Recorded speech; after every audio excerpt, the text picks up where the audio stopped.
The rusted padlock gave way with a screech that made Yannick Quinn's teeth ache. And when he pulled open the cellar door beneath the floorboards of his newly inherited house, the smell that wafted up made his stomach turn not rot or decay, but the thick stench of unwashed bodies, fear, and human waste mingled with something earthier he could not identify. He had found the hidden door purely by accident while prying up old boards to check for structural damage, never expecting to find a cellar, let alone one that had been deliberately concealed and locked from above. "Please," came a voice from the darkness below, hoarse and cracking with disuse. "Please, I will be quiet. I will not make trouble." Yannick's heart hammered against his ribs as he grabbed the lantern from where he had set it on the floor and held it over the opening. The warm light spilled down a crude ladder into a space perhaps 10 feet square, with walls of packed earth and a floor covered in filthy straw.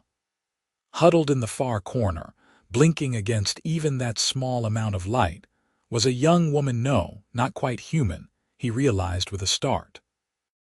Green skin, darker in the shadows but unmistakable as the light found her. Pointed ears pressed flat against her skull, small tusks protruding from her lower lip. An orc. She was thin, painfully so, her muscular frame wasted from lack of food and movement. Her clothes were little more than rags, torn and stained beyond recognition. Her dark hair hung in matted clumps around her face, and her amber eyes were wide with terror as she stared up at him. "Holy God," Yannick breathed, his mind reeling. "How long have you been down there?"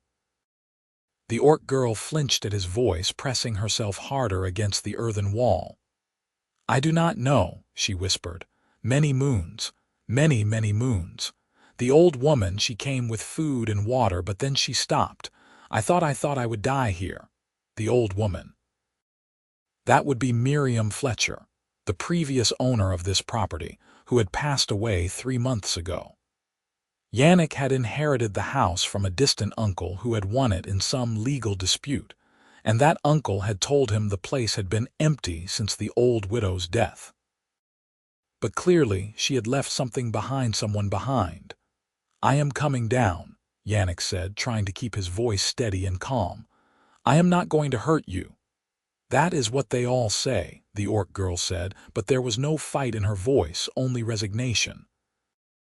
Yannick descended the ladder carefully, holding the lantern in one hand. Up close, the conditions were even worse than they had appeared from above. A bucket in the corner served as a latrine, nearly full. A wooden bowl contained a few drops of scummy water. There was no bedding beyond the fouled straw. No blanket, nothing. The girl watched him with those unsettling amber eyes, tracking his every movement like a cornered animal. Now that he was closer, he could see she was younger than he had first thought, perhaps 19 or 20. Her green skin was dull and dry, flaking in places. Her lips were cracked and bleeding. But even in this state, there was something striking about her features: high cheekbones, a strong jaw, eyes that held intelligence despite the fear. "What is your name?" he asked gently. She hesitated for a long moment. "Griska," she finally said. "Griska, I am Yannick. I just inherited this house last week. I had no idea you were down here. No one told me." A bitter laugh escaped her. "Of course not. Who tells anyone about the monster in the cellar?" "You are not a monster," Yannick said firmly. "You are a person who has been imprisoned and starved. That is going to end right now. Can you walk?" Griska tried to push herself up, but her legs trembled and gave out almost immediately. Yannick caught her before she could fall, shocked at how light she was, how prominent her bones felt beneath her skin. She tensed at his touch, every muscle going rigid. "Easy," he murmured. "I have got you. Let me help you up into the house." "Why?" The question came out sharp, suspicious. "Why would you help me? I am an orc. Your people hate mine." "My people," Yannick said, "did not lock you in a cellar and leave you to starve. That was one cruel woman and she is dead now. Come on. You need food, water, and sunlight. He supported her weight as they made their way slowly up the ladder, Griska's legs shaking with every step. When they finally emerged into the main room of the house, she gasped and threw her hands up over her eyes. Too bright, she whimpered. Sorry. Yannick guided her to a chair near the fireplace, positioning her so the light from the window would not hit her directly. Your eyes need time to adjust. Just sit here. I will get you some water. He brought her a cup from his own supply, watching as she drained it in desperate gulps, water spilling down her chin. When she had finished, she looked at him with something like wonder. More, she asked, her voice small.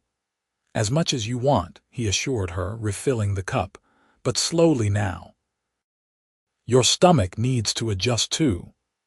This time she sipped more carefully, and Yannick took the opportunity to really look at her in better light. Beneath the grime and neglect, Griska had the bearing of someone who had once been strong and healthy. Her shoulders were broad, her hands calloused in a way that spoke of hard work.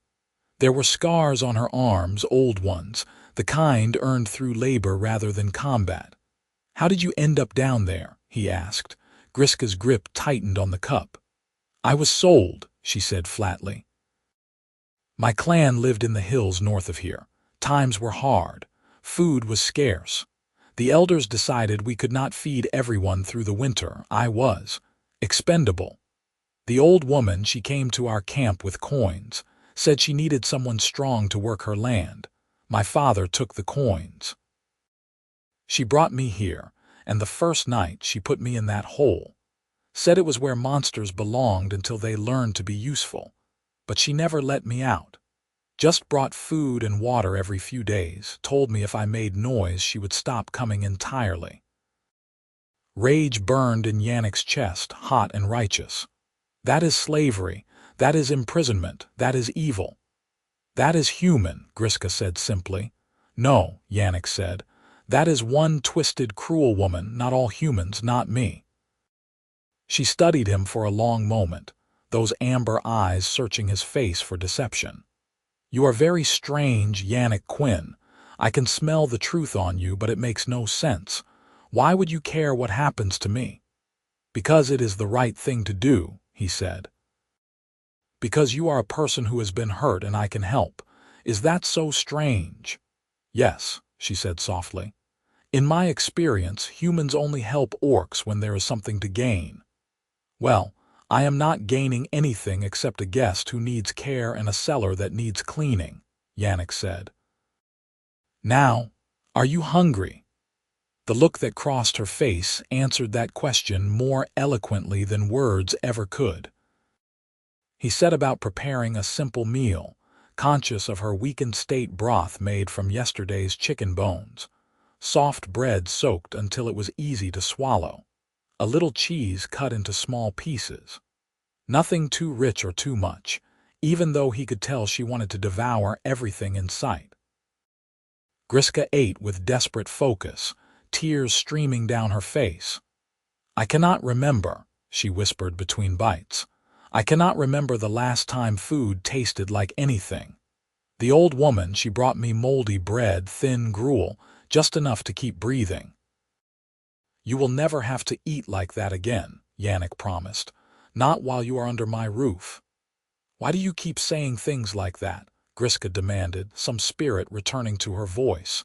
You do not know me, you do not owe me anything. Maybe not, Yannick agreed. But that does not change what is right. You were locked in a hole for months. That is wrong. Helping you is right. It is really that simple. She shook her head slowly, as if she could not quite believe what she was hearing. When she had finished eating, her eyelids began to droop. The food and warmth were pulling her toward sleep. There is a bedroom upstairs, Yannick said. It is clean. The bed has blankets. You should rest. I have not slept in a bed in so long, Griska murmured. I have forgotten what it feels like. He helped her up the stairs, her weight leaning heavily against him. His farmhouse was modest, just 3 rooms upstairs. His own bedroom, a storage room, and a smaller guest room that had once belonged to someone in Miriam Fletcher's family, judging by the faded quilt and simple furnishings.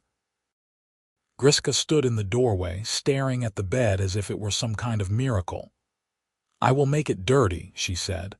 "I am covered in filth." "The sheets can be washed," Yannick said. "Please rest. We can worry about everything else later." She moved to the bed slowly, almost reverently, and when she lay down on the mattress, a sound escaped her that was half sob, half sigh of relief. Her eyes closed almost immediately. "Thank you," she whispered, already half asleep. "Even if this is a dream, even if I wake up back in the dark." "Thank you." "It is not a dream," Yannick said gently. "Sleep now. You are safe." He left her there and went back downstairs, his mind churning. What was he going to do? He could not just turn her out. She was weak, traumatized, and the nearest town was 10 miles away. Even if he took her there, what would happen? Orcs were not exactly welcome in human settlements. The war between their peoples had ended only 5 years ago, and the peace was fragile at best. There were still plenty of people who saw orcs as nothing more than monsters to be driven out or killed. No, he decided. She would stay here at least until she was healthy again. He would give her food, shelter, and time to heal. What happened after that? Well, they would figure it out together. Over the next few days, Yannick fell into a routine. He would wake early, tend to his animals, a few chickens, a milk cow, 2 goats, and prepare simple meals. Griska slept most of those first days, her body trying to recover from months of deprivation. When she was awake, she was quiet and watchful, always seeming to expect the other shoe to drop, waiting for him to reveal his true intentions. On the 4th day, he brought up a basin of warm water and some clean clothes that had belonged to his mother, who had been a tall, sturdy woman. "I thought you might like to wash," he said, setting them down outside her door. "I will be outside working on the fence if you need anything." When he came back an hour later, he found Griska downstairs, wearing the clean dress. It hung a bit loose on her wasted frame, but it was a vast improvement over the rags she had been wearing. Her hair was wet and hung in thick ropes down her back. She had managed to work out most of the tangles. Her green skin looked brighter, healthier now that the grime was gone. She stood by the window, staring out at the fields with an expression of such longing it made his chest ache. "I have not seen the sky in so long," she said softly. "I had forgotten how big it was, how blue." "Would you like to go outside?" Yannick asked. She turned to him, eyes wide. "I may." "Of course. This is not a prison, Griska. You are free to go anywhere you want." She moved toward the door slowly, as if expecting him to change his mind. When he opened it for her, she stepped out onto the porch and simply stood there, face turned up toward the sun, eyes closed. Tears streamed down her cheeks. "I thought I would never feel this again," she whispered. "Warmth. Real warmth, not just the heat of my own body trying to keep me alive in the dark." Yannick felt his own eyes burning. "I am so sorry that happened to you. It was not your fault, maybe not. But I am sorry anyway." She opened her eyes and looked at him, really looked at him, perhaps for the first time. "You are very strange, Yannick Quinn," she said again. "But I think you might actually be kind." "I try to be," he said. "Come on, let me show you the property." They walked slowly through his land, 15 acres of fields, orchards, and pasture. Griska's legs were still weak, but she insisted on walking herself, refusing his arm when he offered it. Pride, he realized. She had so little left, she needed to hold onto what remained. "What will you do with all this land?" she asked. "Farm it," he said. "I was a soldier until last year, fought in the border wars. When my uncle left me this place, I decided I was done with fighting. I want to grow things instead of destroy them." "You fought against my people," she said, and it was not a question. "Yes," he admitted. "I did. I killed orcs. I watched friends die at orc hands. I have scars from orc blades. And yet you helped me. The war is over, Yannick said. And even when it was not, you were not the enemy. You were a prisoner, a victim. That matters more than what side of a battle line our people stood on. Griska stopped walking and looked at him. Where I come from, such thinking would be seen as weakness, betrayal even. Where I come from, it is supposed to be called mercy, Yannick said. Though I will admit, not everyone sees it that way. They continued walking, and Yannick found himself pointing out various features of the land, the creek that ran along the eastern border, the old apple trees that still produced fruit, the section where he planned to plant wheat come spring.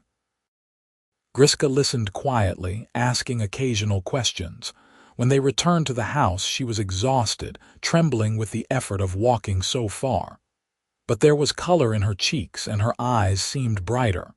"Thank you," she said, "for showing me, for letting me see the world again." "You do not have to thank me for basic decency," Yannick said.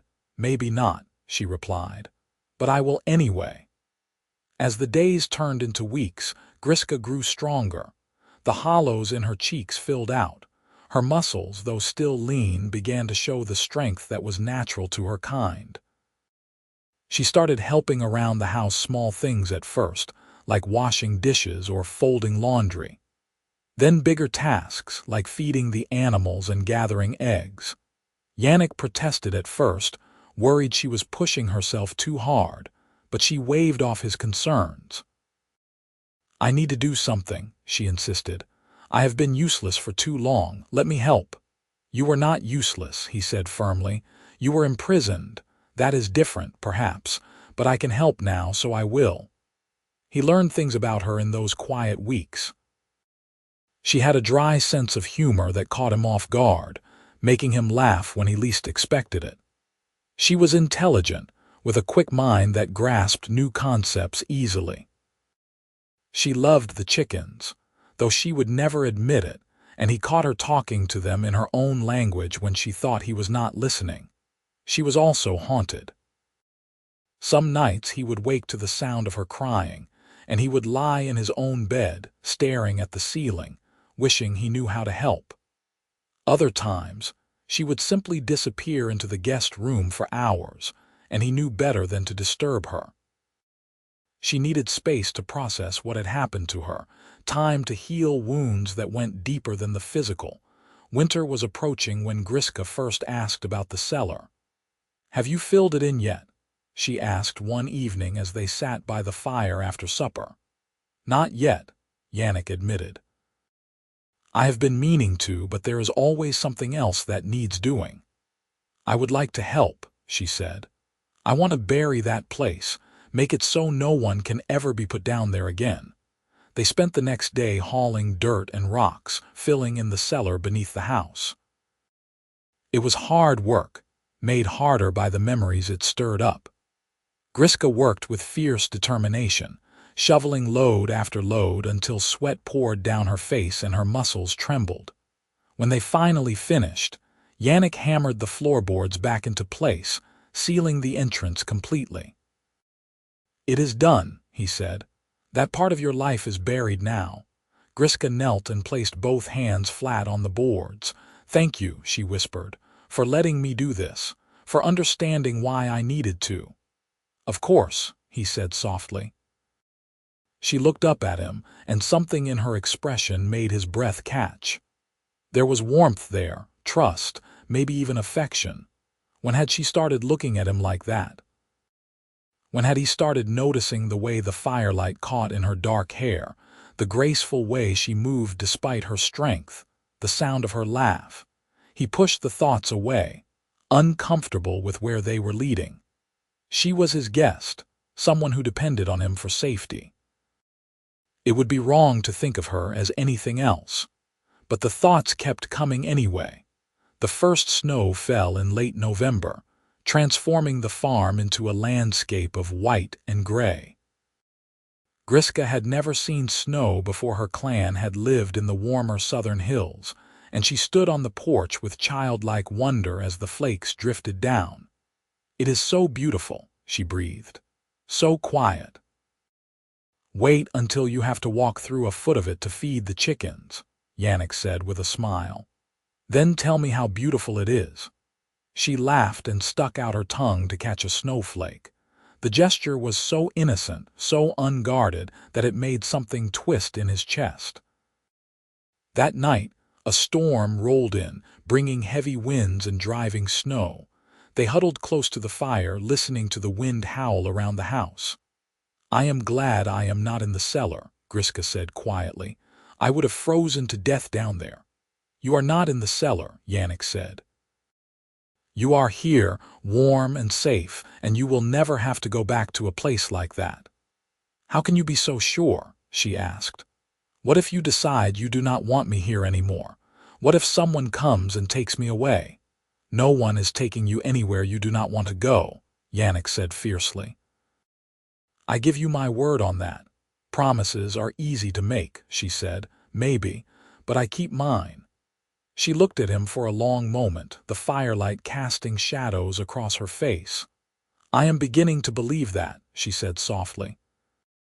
The storm lasted 3 days, trapping them inside with nothing to do but talk. Yannick told her about his childhood on a farm much like this one, about joining the army at 18 because he thought it was the right thing to do, about the friends he had lost in the war. Griska told him about her clan, about the harsh beauty of the hill country, about her mother who had died when she was young and her father who had never quite known what to do with a daughter, about the shame she felt at being sold, the anger that still burned when she thought about it. You should not feel shame, Yannick said. What your father did, what your clan did, that is on them, not you. I know that in my head, Griska said, but my heart has not caught up yet. Give it time. By the time the storm passed, something had shifted between them. The air felt charged when they were in the same room. Their hands would brush as they worked side by side, and both would jump at the contact. Yannick found himself watching her when he thought she was not looking, and more than once he caught her doing the same. It was confusing and terrifying and exhilarating all at once. December brought shorter days and longer nights. They fell into comfortable rhythms, working together during the day, sitting by the fire in the evening. Griska learned to read better, sounding out words from Yannick's small collection of books. Yannick taught her to play cards, though she beat him so soundly at every game that he began to suspect she had been pretending not to understand the rules. On the longest night of the year, Yannick woke to find Griska standing in his doorway. I had a nightmare, she said, her voice shaking. I was back in the cellar. I could not breathe. I know I am being foolish, but you are not being foolish, he said immediately, sitting up. Do you want to talk about it? She shook her head. I needed to see you, to remember that I am not down there anymore, that someone knows I exist. I know you exist, Yannick said softly. I see you, Griska, every day. She moved into the room and sat on the edge of his bed, not touching him but close enough that he could feel her warmth. They sat in silence for a long time, and eventually her breathing steadied. I should let you sleep, she said. You can stay if you want, he offered, if it helps. She looked at him, surprise evident on her face. You would let me. I trust you, he said simply. And if being here helps keep the nightmares away, then stay. She lay down on top of the blankets, curling on her side, facing away from him. Yannick settled back into his own spot, acutely aware of her presence. But true to his word, he did not touch her, just let her presence be a comfort. When he woke in the morning, she was gone, but there was a note on the pillow beside him written in her careful, blocky handwriting. Thank you for letting me stay. You are the kindest person I have ever known. After that, it became a pattern. When the nightmares came, and they came often, Griska would appear in his doorway, and he would make space for her without question or judgment. Sometimes they would talk quietly until she fell asleep. Other times, they would just lie there in silence, drawing comfort from not being alone. Yannick knew he was falling in love with her. It was impossible not to. She was brave and strong and funny and kind, and every day revealed new layers to her personality. The way she hummed while she worked, the fierce protectiveness she showed toward the animals, the way her face lit up when she learned something new, but he said nothing. How could he? She was still healing, still learning to trust again. The last thing she needed was for him to complicate things with feelings she might not return. Besides, what future could there be for a human man and an orc woman? Their peoples were barely at peace. The prejudice ran deep on both sides, so he kept his feelings locked away and tried to be content with her friendship. Christmas came, and Yannick did his best to make it special. He had no family to celebrate with. His parents were long dead, his brothers scattered across the kingdom. But Griska was here, and that felt like reason enough to celebrate. He made a proper feast with a chicken roasted with herbs, fresh bread, roasted vegetables, and a pie made from preserved apples. Griska's eyes went wide when she saw the spread. "This is too much," she said. "It is not nearly enough," Yannick countered. "You deserve to be celebrated, Griska. You survived something terrible. You are strong and brave, and I am grateful every day that I found you." She blinked rapidly, clearly fighting tears. "I made you something," she said softly. "It is not much," but she pulled out a scarf she had knitted from yarn she had unraveled from an old blanket and respun. The stitches were uneven in places, but it was warm and soft, and the fact that she had made it herself made it precious. "It is perfect," Yannick said, wrapping it around his neck. "Thank you." They ate their feast, and Yannick told her about Christmas traditions, about his childhood memories of the holiday. Griska listened with fascination, asking questions about the customs that seemed strange to her. "We have a winter celebration too," she said. "The night of first frost. We tell stories of the ancestors and share what food we have. It is about remembering that we are not alone, even in the darkest part of the year." "That sounds beautiful," Yannick said. "Perhaps next year I can teach you some of the songs," Griska said, then stopped, her eyes going wide. "I did not mean to assume I would like that," Yannick said quickly. "If you are still here next year, I would very much like to learn your traditions." She smiled, relief evident on her face. "I would like to stay," she said quietly, "if you will have me. For as long as you want," he promised. That night, after they had cleaned up and banked the fire, Griska hugged him for the first time. It was brief, almost hesitant, but when she pulled back, her eyes were shining. "Thank you," she whispered, "for everything. For seeing me as a person, not a monster, for giving me back my life." "You did that yourself," Yannick said. "I just opened the door." "You did more than that," she said. "You showed me kindness when I had forgotten it existed. That is no small thing." January arrived with bitter cold and deep snow.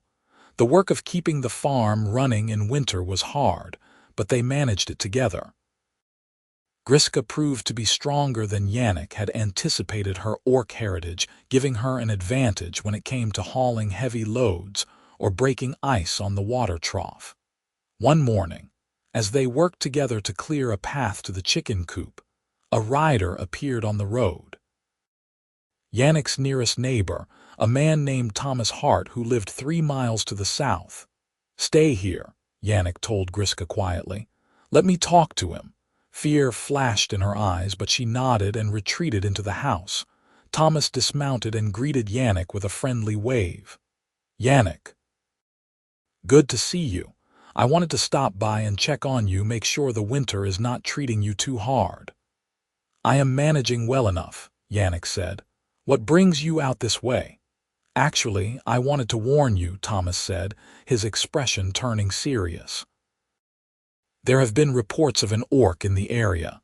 A young woman, according to the descriptions. People are getting nervous. There is talk of organizing a hunting party." Yannick's blood ran cold. A hunting party? For one unarmed woman? You know how people are, Thomas said with a shrug. The war might be over, but nobody trusts orcs, especially not one skulking around human settlements. I am sure she is probably just passing through, but I thought you should know. Keep your eyes open, lock your doors at night. Right, Yannick said, his mind racing. Thanks for the warning. After Thomas left, Yannick went inside to find Griska standing by the window, her face pale. They are hunting me, she said. They do not know you are here, Yannick said, and they are not going to find out. Someone will see me eventually, Griska said. I cannot hide inside forever. Then we will figure something out, Yannick said firmly. But I am not letting anyone hurt you. I meant what I said. You are under my protection. You could be in danger too, she said. If people find out you are harboring an orc, let me worry about that, Yannick said. Please, Griska. Trust me. She looked at him for a long moment, then nodded slowly. I do trust you. I think that is what scares me most. Over the next week, Yannick made trips into town to gather information. The rumors about the orc woman were spreading, growing more exaggerated with each telling. Some said she was a scout for an invasion force. Others claimed she had killed livestock. A few swore she was a witch who could curse you with a glance. None of it was true, but truth rarely mattered when fear and prejudice were involved. Yannick returned home each time to find Griska anxious and withdrawn, jumping at every sound. The progress she had made over the past month seemed to be unraveling. Maybe I should leave, she said one evening. Go back north, try to find another clan that will take me in. In the middle of winter, Yannick said. Griska, you would freeze to death before you made it halfway there. Better than bringing trouble down on you, she said. You are not trouble, Yannick said, more sharply than he intended. You are a person I care about who is in danger. There is a difference. She looked up at him, surprise in her amber eyes. You care about me, the question hung in the air between them. Yannick knew he should deflect, make light of it, preserve the careful distance they had maintained. But he was tired of pretending. Yes, he said simply. I care about you, very much. Yannick, you do not have to say anything, he said quickly. I know this is complicated. I know there are 1,000 reasons why this is a bad idea, but I am not going to lie to you, not about this. Griska stood slowly, moving toward him with that particular grace she had, despite her strength. She stopped just in front of him, close enough that he could see the flecks of gold in her amber eyes. What if I said I care about you too? She asked softly. His heart stuttered. Do you? I think I have been falling in love with you for weeks, she confessed. Maybe longer, but I was afraid to say anything, afraid you would send me away if you knew. Send you away. Yannick reached out tentatively, cupping her face in his hands. Griska, you are the best thing that has happened to me in years. Why would I ever want you to leave? Because I am an orc, she said. Because loving me could cost you everything. Your reputation, your place in the community, maybe even your life. I do not care, Yannick said fiercely. Let them talk. Let them threaten. You are worth it. You do not know that, she whispered. Yes, I do, he said. I have known it since the first time you laughed at one of my terrible jokes, since the first morning I came downstairs to find you already up feeding the chickens. Since the first time you trusted me enough to fall asleep in my room. You are brave and strong and kind, and I love you. That is all that matters. Tears spilled down her cheeks. I love you too, she said. I have been so afraid to admit it, even to myself. But I do. I love you, Yannick Quinn. He kissed her then, gently at first, giving her every chance to pull away. But she did not pull away. Instead, she kissed him back with a fierce tenderness that made his head spin. Her tusks pressed lightly against his skin, unfamiliar but not unpleasant. She tasted like the peppermint tea she had been drinking, and her lips were warm and soft. When they finally broke apart, they were both breathing hard. Well, Griska said with a shaky laugh, that was worth waiting for. Yannick grinned. We can do it again if you like.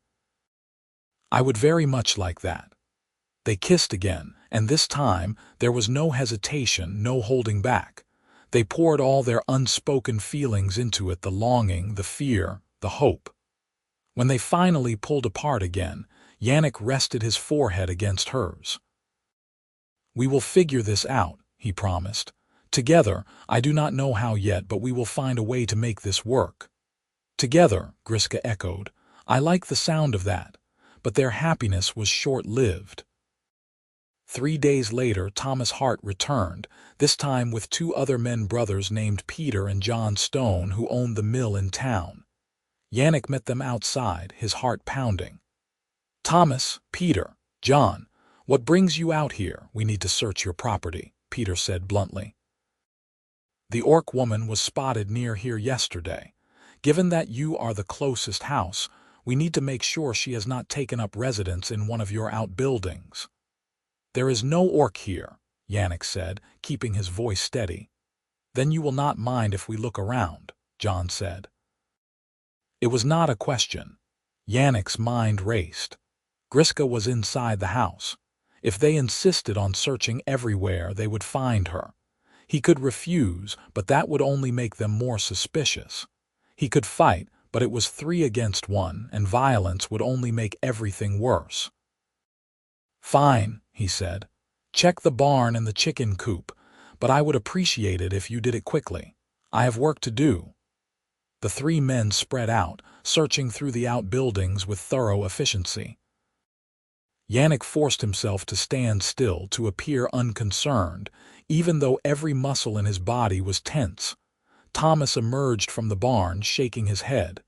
Nothing in there but your cow and some hay. Told you, Yannick said. What about the house? Peter asked. The house is my private residence, Yannick said firmly. You are welcome to check the outbuildings, but I draw the line at you tramping through my home. Why? John asked, his eyes narrowing. You hiding something, Quinn?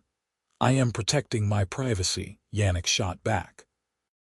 Or is that a crime now? Awful defensive for a man with nothing to hide, Peter said.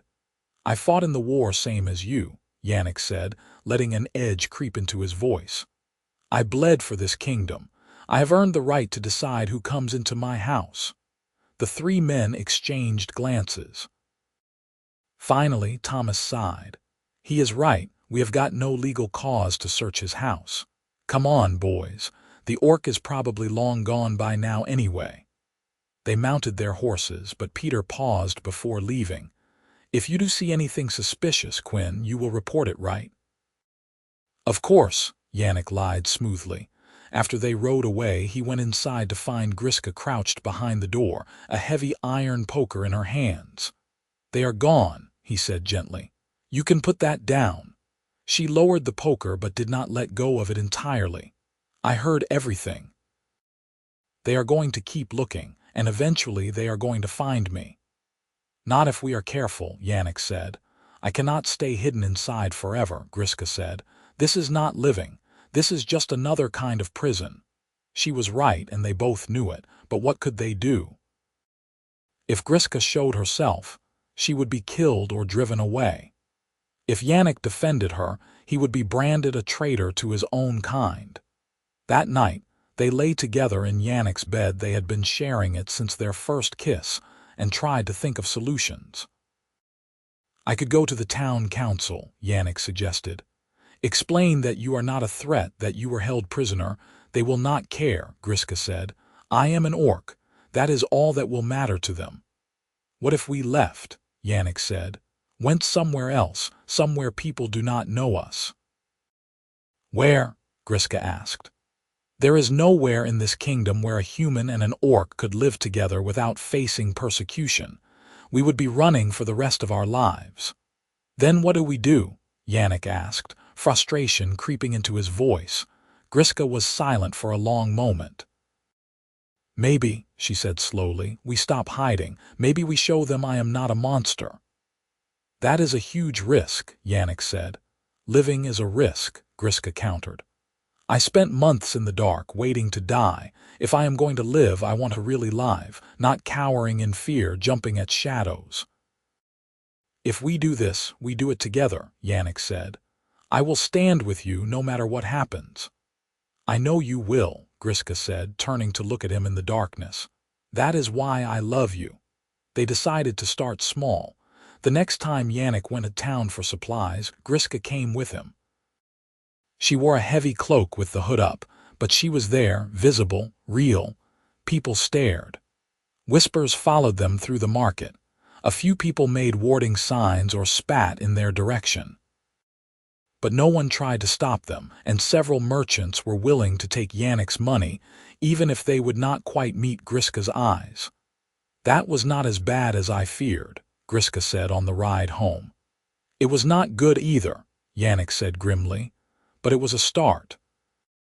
Over the next few weeks, they made regular trips to town. Yannick made a point of introducing Griska to people, explaining that she worked on his farm, that she was quiet and hardworking and posed no threat to anyone. Some people remained hostile. Thomas Hart stopped speaking to Yannick entirely. The Stone brothers made their disapproval clear, but others were curious, or at least willing to reserve judgment.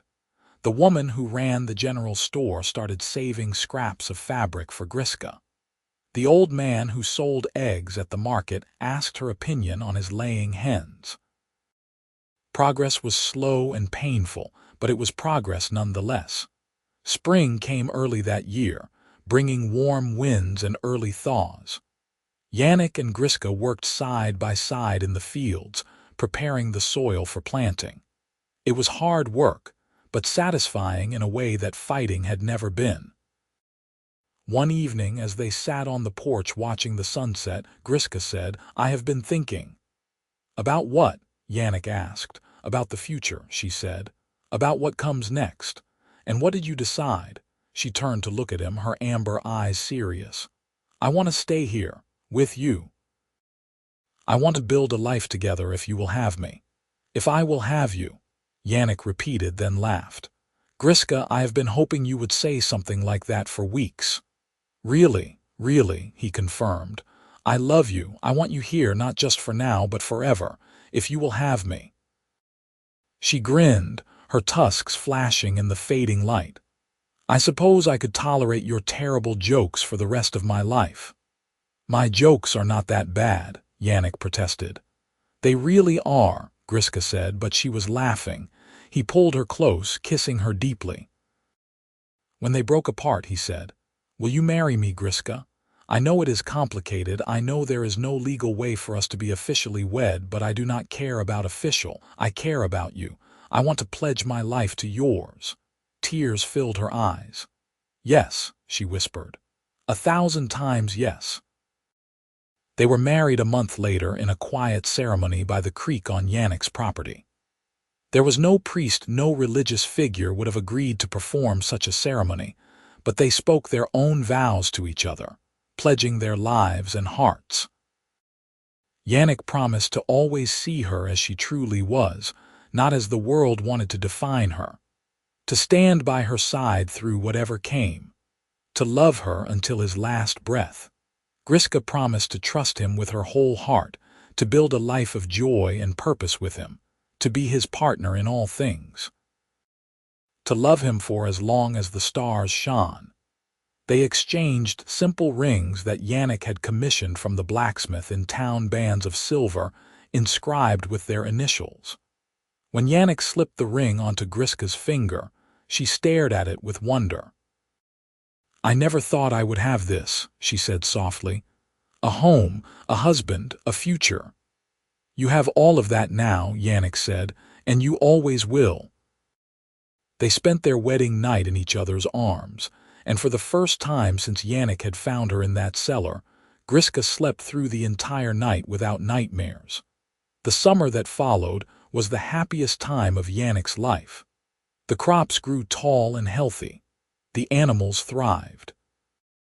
And every day, he woke up next to the woman he loved. There were still challenges, of course. Some people in town refused to accept Griska. no matter how many times they saw her behaving peacefully. There were a few incidents. Someone threw a rock through their window once, and someone else left a dead crow on their doorstep as a warning. But there were good moments, too. The woman from the general store invited Griska to join a quilting circle. A young boy who had been terrified of orcs overcame his fear after Griska rescued his dog from a frozen pond. Slowly, grudgingly, the community began to accept that she was not going anywhere, and that perhaps she was not the monster they had been told to fear. In late summer, Griska discovered she was pregnant. The news filled them both with equal parts joy and terror. What if the baby is not accepted? Griska worried. Half-orc children are rare. I do not know what people will do. We will protect our child the same way we protect each other, Yannick said firmly, with everything we have. What if I am not a good mother? Griska asked. I never knew my own mother well. What if I do not know how? You will be amazing, Yannick assured her. You are brave and strong and kind. That is all any child needs. The pregnancy was not easy. Griska suffered from terrible sickness in the early months, and Yannick spent many nights holding her hair back while she was sick, bringing her water and cool cloths. But as the months passed and her belly grew round with their child, a glow seemed to settle over her. I can feel the baby move, she told him one evening, placing his hand on her stomach. Feel that? That is our little one saying hello. Yannick felt the flutter of movement beneath his palm and had to blink back tears. Hello, little one, he whispered. We cannot wait to meet you. Winter came again, blanketing the farm in snow. Griska's time was drawing near, and Yannick found himself both excited and terrified. Childbirth was dangerous even in the best circumstances, and Griska was the first orc woman to give birth in this region in living memory. There was no midwife who had experience with such things, but they found help in an unexpected place. The woman from the general store, whose name was Margaret, revealed that she had been a midwife in her younger days. I have never delivered a half-orc baby, she admitted. But I have delivered plenty of babies, period. The basics are the same. I will help if you will have me. Thank you, Griska said, tears in her eyes. Thank you so much. When Griska's labor began on a cold January night, Yannick sent for Margaret immediately. The birth was long and difficult, lasting through the night and into the next day. Yannick paced outside the bedroom, feeling helpless and terrified. Finally, as the sun was setting on the second day, he heard a sound that made his heart leap, the cry of a newborn baby. Margaret opened the door, smiling tiredly. You have a son, she said, and Griska is doing well. Come meet your boy. Yannick rushed into the room to find Griska propped up in bed, exhausted but radiant, holding a tiny bundle wrapped in blankets. She looked up as he entered, her smile brighter than the sun. Meet our son, she said softly. Yannick approached slowly, almost afraid to breathe. Griska pulled back the blanket, revealing the baby's face. He was beautiful, perfect in every way. His skin was a soft sage green, lighter than Griska's but darker than Yannick's. He had tiny pointed ears and the smallest, most adorable tusks beginning to form. But his eyes, when he opened them, were the same deep brown as Yannick's. He is perfect, Yannick breathed. What should we name him?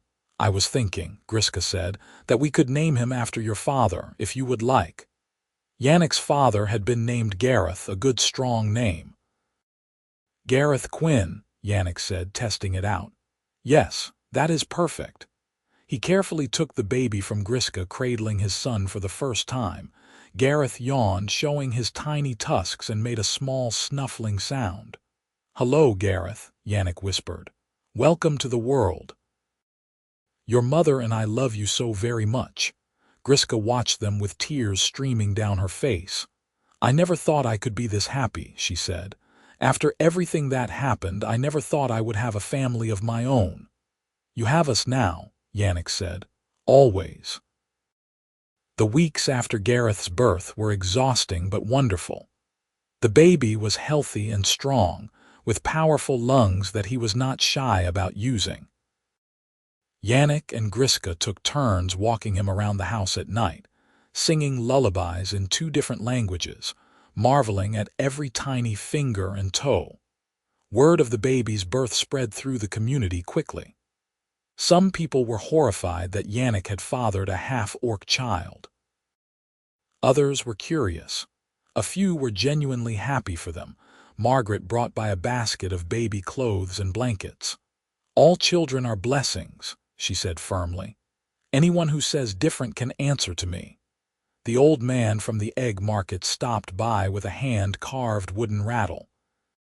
"For the little one," he said gruffly. "Every baby needs toys." Even Thomas Hart, who had been avoiding Yannick for months, came by. He stood awkwardly on the porch, not quite meeting Yannick's eyes. "I wanted to apologize," he said finally. "I judged you without knowing the full story. Your wife Griska, she is a good woman, I can see that now. And your son is innocent, no matter what blood runs in his veins. I am sorry for how I acted." "Thank you," Yannick said, genuinely touched. "That means a lot. If you ever need anything," Thomas said, "you just let me know." Neighbors should look out for each other. As spring returned once more, bringing new life to the farm, Yannick reflected on how much had changed in just over a year. He had found Griska locked in a cellar, broken and starving, convinced she would die in the dark. Now she was his wife, the mother of his child, and one of the strongest people he knew. She had not just survived. She had thrived. She had taken the pieces of her shattered life and built something beautiful from them. One warm afternoon, Yannick found her in the garden with Gareth strapped to her back in a sling, planting vegetables for the coming season. She was singing softly in Orcish, and the baby was making happy, gurgling sounds. "Need any help?" Yannick asked. Griska looked up and smiled, dirt smudged on her cheek. "I would never turn down an extra pair of hands." They worked together in comfortable silence, their movements synchronized from months of partnership. When they finished, they sat on the porch steps, Gareth between them, watching the sun set over their land. "You ever regret it?" Griska asked suddenly. "Taking me in, marrying me, all the trouble it has caused?" Yannick turned to look at her, taking in her strong profile, the way the fading light caught in her dark hair, the gentle way she cradled their son. "Not for one single second," he said firmly. "You and Gareth are the best things that ever happened to me. I would do it all again in a heartbeat." Griska leaned her head on his shoulder. "I love you, Yannick Quinn." "I love you too," he said, wrapping his arm around her. "Always and forever." As the stars began to appear in the darkening sky, they sat together, a human man, an orc woman, and their half-orc son.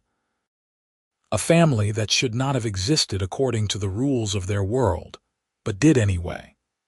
A family built on love, courage, and the simple act of choosing kindness over cruelty. Yannick thought back to that day when he had opened the cellar door and found Griska in the darkness. He had changed her life by offering freedom and compassion. But she had changed his just as much, teaching him that love could cross any divide, that family was not about blood or species, but about the people you chose to stand beside. Their road had not been easy. There would still be challenges ahead, they both knew that. The world was not kind to those who defied its expectations, but they had each other, and that was enough, more than enough. It was everything. Years passed in the way that happy years do, slipping by almost without notice. The farm prospered under their joint care. Gareth grew into a bright, cheerful boy who had his mother's strength and his father's kindness. He was accepted by most of the community, though there were still a few who looked at him with suspicion or fear. When Gareth was 3, Griska gave birth to a daughter they named Lyra. She had her father's brown hair and her mother's amber eyes, And from the moment she was born, she had everyone wrapped around her tiny finger. The family grew not just in number, but in love and purpose. Yannick taught his children to read and to work the land. Griska taught them about their Orc heritage, sharing stories and songs from her people. Together, they raised their children to be proud of both sides of their heritage, to stand tall in the face of prejudice, to choose kindness always. On Gareth's 5th birthday, Yannick and Griska took both children to the creek where they had been married. They wanted to mark the occasion somewhere special. As the children played in the shallow water, Griska stood beside Yannick, her hand in his. "Do you remember what you said to me that first day?" she asked. "When you found me in the cellar, I said a lot of things," Yannick admitted. "You said, you are not a monster. You are a person who has been imprisoned and starved. That is going to end right now," Griska recited. "Those words gave me hope when I had none left. They made me believe I could have a future." "And look at the future you built," Yannick said, gesturing to their children. "Look at what we built together." "I could not have done it without you," Griska said. "You gave me back my life. You gave me love. You gave me everything." "We gave each other everything," Yannick corrected. "That is what love is, Griska, meeting each other in the middle, building something beautiful together." She turned to him, rising on her toes to kiss him softly. "I am so grateful I found you. Or rather, that you found me." "Best day of my life," Yannick said, "opening that cellar door and finding you." "Best day of mine too," Griska said. "The day my real life began." They stood there by the creek, watching their children play, the afternoon sun warm on their faces. Two people from different worlds who had found each other in the darkness and built a life in the light. Two people who had defied expectations and prejudice to create a family founded on love. The path ahead would not always be easy. There would be challenges and sorrows along with the joys. But they would face it all together, hand in hand, heart to heart, just as they always had, just as they always would. And in that moment, standing by the creek with his wife and children, Yannick Quinn knew that he was exactly where he was meant to be. That everything, the war, the inheritance, the random decision to check the floorboards that day, had led him to this perfect moment, to this perfect life, to this perfect love. Griska looked at him and smiled, and in that smile he saw everything, their past, their present, and their future stretching out before them like an open road. A road they would travel together, always together, forever.